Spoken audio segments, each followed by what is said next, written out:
Hej, idag kommer vi prata om de nio svenska ordklasser. لومعنتي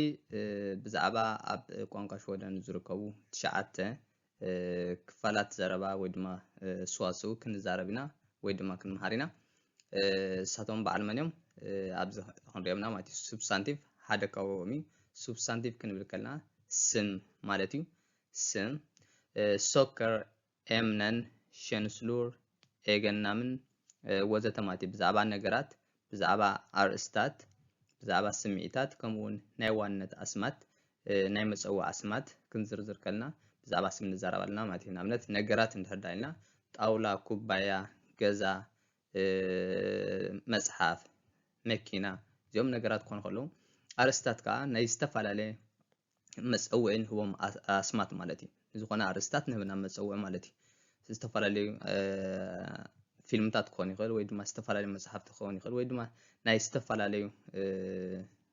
ነገራት ኣርእስቲ ክንህቦ ከለና እሱን ኣስማት ማለት እዩ ስምዒታት ብዛዕባ ሓዘን ጓሂ ሓጎስ ክኸውን ይኽእል ማለት እዩ ከምኡውን ናይ ዋንነት ወይ ድማ ናይ ተፀውዒ ስም ክንዛረብ ከለና ኩሎም እዚኦም ብዛዕባ ስም ንዛረብ ኣለና ማለት እዩ ንኣብነት ቡክ ሉፍት ኢልስካ ዓለም እዚኦም እውን ኣብነት ናይ ስም እዮም ማለት እዩ ካልእ ረቀቕቲ ኣስማት ዝበሃሉ ኣለውና ከም ሓላፍነት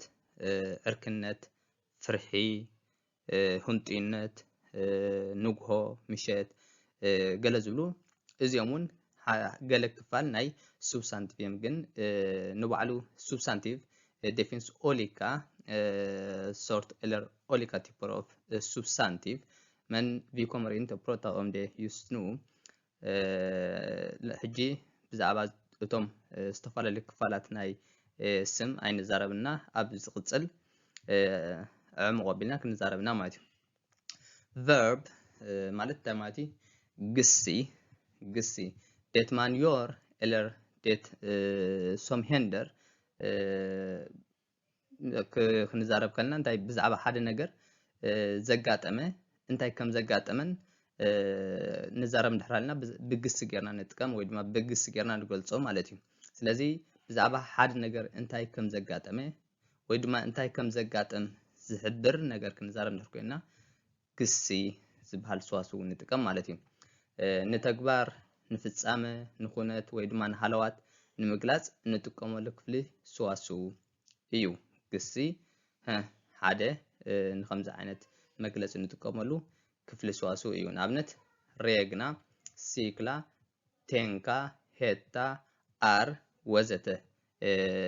ክንርኢ ንኽእል ብዙሓት ብምሎም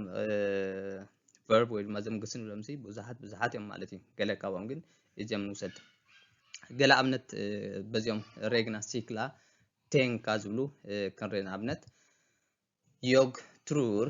det kommer regna idag. Jag tror att det kommer regna idag. لما أنتي ما يكهرمي مثلني ويدما كم مثلني لما أنتي ما يكهرمي نبلالنا مالتي جي تيا verb تاجس ناتنا بيلا مالتي إذا regna تبل verb ناتنا إذا kommer حاجة زجس نسوا بزعبا future ويدما بزعبا ናይ መጻኢ ክንዛረብ ከለና ንጥቀመሉ ማለት እዩ እቲ ሜን ቨርብ ወይ ድማ እቲ ቀንዲ ግስናትና ግን ሬግና ዝብል እዩ ማለት እዩ ሃን ብሩካር ሲክላ ቲል ስኩላን ንሱ ኩሉ ግዜ ናብ ቤት ትምህርቲ ብሳይክል ይኸይድ ንሱ ናብ ቤት ትምህርቲ ኩሉ ግዜ ብሳይክል ይኸይድ ስለዚ for verb are cykla za cykla ትብል ናትና verb ኣብዛ ሙሉ ሓሳባት እዚኣ ማለት እዩ hon tänker inte gifta sig hon tänker inte gifta sig ንሳ ክትምርዖ ኣይተሓስብን ንሳ ክትምርዖ ኣይተሓስብን ስለዚ ናትና verb ኣይንቲያ ይፍታ يتبرو adjective انت مالتي ቅጽል ማለት እዩ ቅጽል adjective beskriver egenskaper hos substantive ቅጽል ክንብል ከለና ንስም ዝገልጽ ክፍሊ ናይ ሰዋስው እዩ ንስም ክንገልጾ ከለና ብምንታይ ጌርና ንገልጾ ብቅጽል ወይ ድማ ብadjective ጌርና ንገልጾ ማለት እዩ ንኣብነት ንሱ ሕጉስ እዩ han are long han are duktig hon are vacker ወዘተ ዝብሉ ክንጥቀም ከለና እንታይ ንገልጸልና ጽቡቕቲ ምኻና ጽቡቕ ምኻኑ ንፉዕ ምኻኑ ንገልጸልና grown glad yonom khun lig ገለ ዝብሉ ገለ ካብቶም ቅጽል ኢልና ንጥቀመሎም ወይ ድማ ከም ቅጽል ንጥቀመሎም ቃላት ንስም ንገልጸሎም ቃላት እዮም ማለት እዩ yes adverb tamati ተወሳኺ ግሲ adverb beskriver verb adjective och andra adverb ተወሳኺ ግሲ ስሙ ከም ዝሕብሮ እንታይ እዩ ንግሲ ከምኡ ድማ ንኻልእ ተወሳኺ ግስን ንቕጽልን ነቲ ትርጉሙ ብምጉላሕ ቦታ እዋን ኣገባብ ኩነት ወዘተ ይገልጽ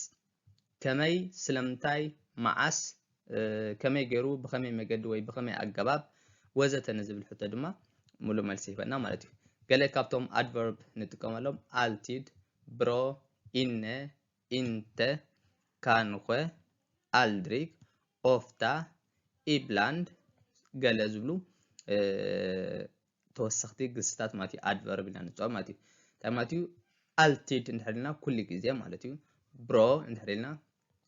ጽቡቕ ማለት እዩ inne ኣብ ውሽጢ ወይ ከዓ ውሽጢ ማለት እዩ inte ኣይኮነን kanske ምናልባት aldrig ብፍጽም ofta ንሓደ ብተደጋጋሚ ንገብሮ ኩሉ ግዜ ትገብሮ ነገር ትገልጽ ከለኻ ofta ማለት እዩ ibland ሓደ ግዜ ወይ ድማ ሳሕቲ rarely ማለት እዩ yes ስለዚ adverb ነዚ ይመስል ማለት እዩ pronomen ሀብ ዛባ እንታይ ከመና pronomen እንታይ ማለት እዩ pronomen ersätter substantiv pronomen kan stå i subjektsform och i objektsform ንዝኾነ ይኹን ዓይነት ስም ኣብ ክንዱ ብምትካእ ንመጸወይ እንጥቀመሉ ክፍሊ ሰዋስው እዩ መን እዚ pronomen ወይ ድማ ክንዲ ስም ዝበሃል ንሓደ ወይ ድማ ንዝኾነ ይኹን ዓይነት ስም ኣብ ክንዱ ወይ ድማ ኣብ ክንዲ ስሙ ብምትካእ ንመጸወይ እንጥቀመሉ ክፍሊ ሰዋስው እዩ ንኣብነት ዮግ han din dom den det vi du ni ወዘተ ዝብሉ ማለት እዩ ብዙሓት ኣለውና ብዙሓት ክንዲ ስም ኣለውና ግን ገለ ካብኣቶም ነዚኦም መስሉ እንታይ ማለት እዩ ዮግ ኣነ han ንሱ din ናትካ ዶም ንሳቶም den እቲ det እቲ vi ንሕና du ንስኻ ኒ ንስኻትኩም ዝብሉ ገለ ኣብነታት ካብቶም ክንዲ ስም ኢና ንፅውዖም ማለት እዩ ስለዚ ኣብ ቀጻሊ in detail ክንዛረብና ማለት እዩ vi kommer prata i detail om det nästa gång men nu det räcker med detta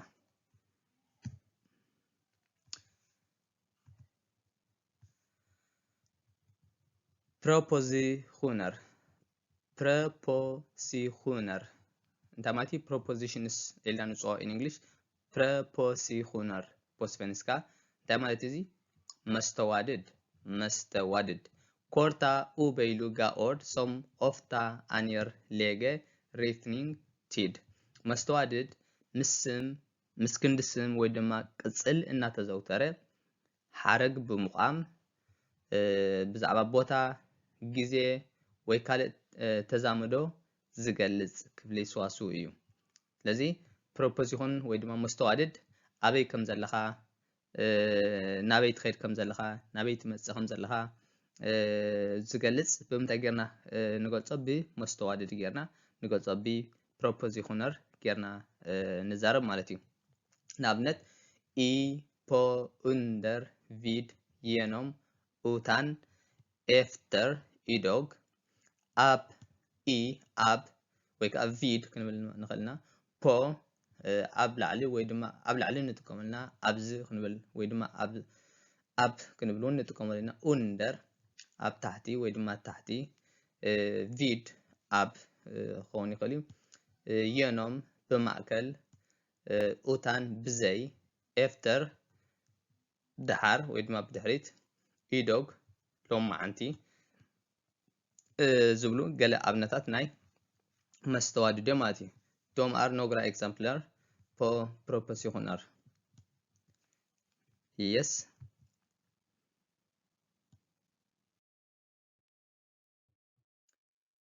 Räkneord. Räkneord. Räkneord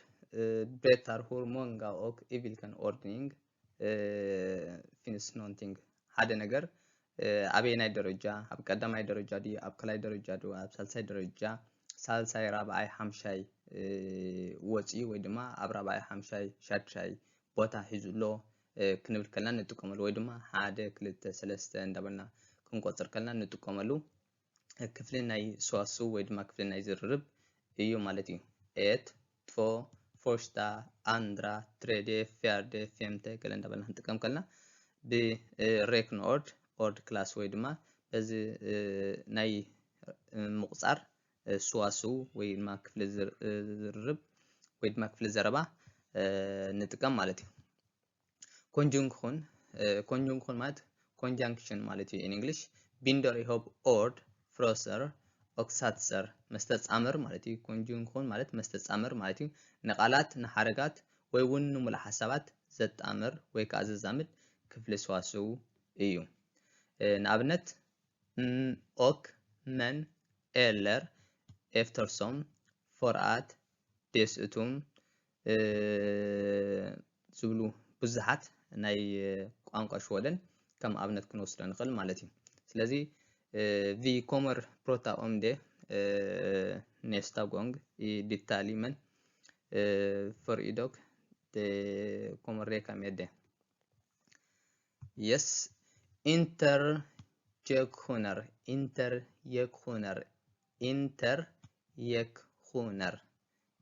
እንታይ ማለት እዩ ቃለ ኣጋንኖ ኡትሮፕ ቃለ ኣጋንኖ ክንጥቀመ ቃለ ኣጋንኖ እንታይ ማለት ንሓደ ነገር ብዝተወዓውዐ ወይ ድማ ብዝተጋነነ ስምዒት ብዝግለጽ ቃና ዝዝውተር ቃል እዩ እዚ ቃና ወይ ስምዒት ዘለዎ ቃል ናይ ታሕጓስ ክኸውን ይኽእል ናይ ጓሂ ክኸውን ይኽእል ናይ ኣግርሞት ናይ ስንባደ ናይ ትዝታ ናፍቆት ትካዘ ፈኸራ ወዘተ ክኸውን ይኽእል ማለት እዩ ንኣብነት የልፕ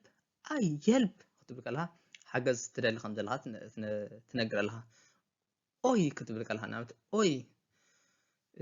ዝብሉ ብዙሓት ናይ ቃለ ኣጋኖ ክንጥቀም ንኽእልና ብትግርኛ ብዙሓት ኣለውና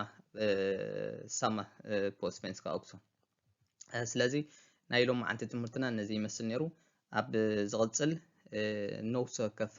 ኦርድ ክላስ ወይ ድማ ነውሶ ወከፍ ክፍሊ ዘረባ ኢን ዲቴይል ዕሙቕ ኢልና ኣቲና ክንመሃርና ማለት እዩ vi kommer prata i detalj nästa gång i varje delar men för idag vi ska sluta här